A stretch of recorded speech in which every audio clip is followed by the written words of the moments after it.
presentation, I'm going to talk about why you should become an organ donor.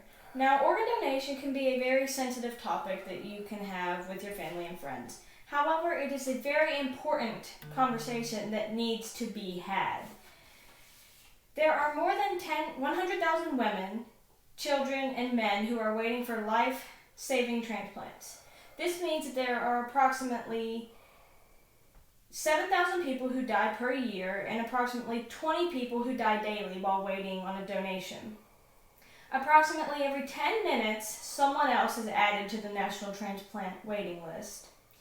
1 of 3 donors are over the age of 50 years old. Now first, I'll talk about the benefits of becoming an organ donor. The largest benefit from becoming an organ donor is that you are saving lives. If you donate your organs, it's possible that you can save up to 8 lives. And you can do this by donating your heart, liver, lungs, pancreas, kidneys, or your small intestines. You can also donate your corneas, and this can allow you to restore the eyesight of up to 2 people. Now, usually if you donate your corneas, they are sent to 2 separate people. You can also donate tissue, which can allow you to heal the lives of up to 75 people, and this is usually used for burn victims. Lastly, you can donate bones to people who have been affected by tumors or infections or any other issue with their bones. So next, I will discuss myths that are typically associated with organ donation and cause people to deny becoming an organ donor.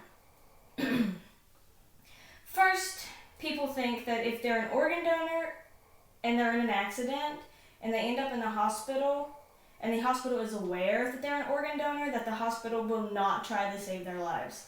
Now, this is not true. The hospital will still do everything they can, but if it comes to the point where there's nothing left that they can do, they will donate your organs if you have agreed to do so. Secondly, people think that their family will be charged if they decide to donate their organs. Now, this is also not true. The family will never be charged for organ donation.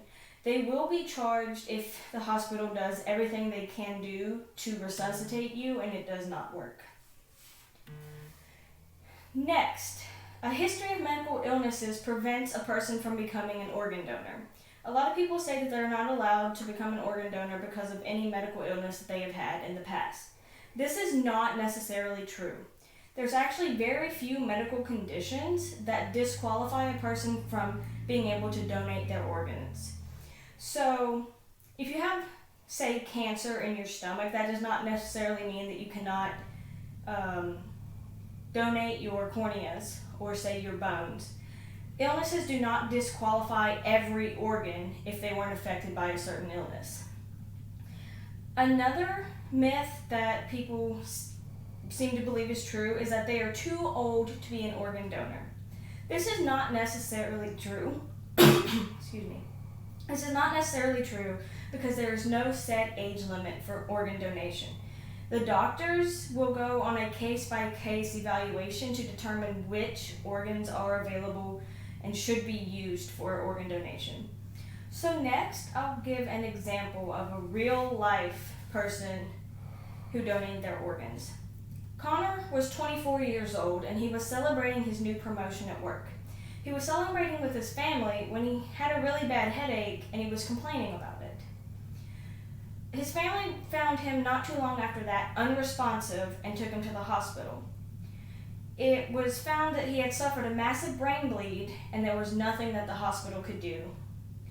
He had not discussed with his family nor his friends if he wanted to be an organ donor, and he was also not on the donor list. So this left a decision up to his mother. After a long, hard process, his mother decided that she wanted to donate his heart. She made this decision so that she could believe that he was still out there somewhere and his heart would keep beating.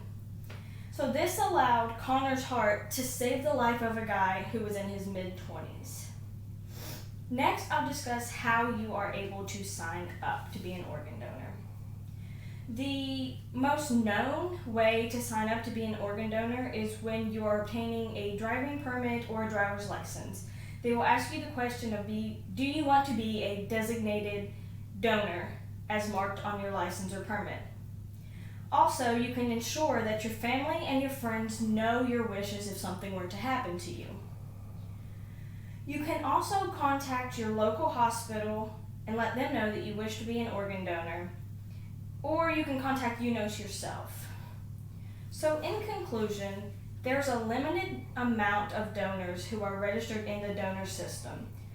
There are thousands of lives that depend on these organ donations, and these donations often do not come through on time. So you can help save lives by becoming an organ donor. So my question to you is, wouldn't you want to help save a life near the end of your life if it was someone you loved or cared about?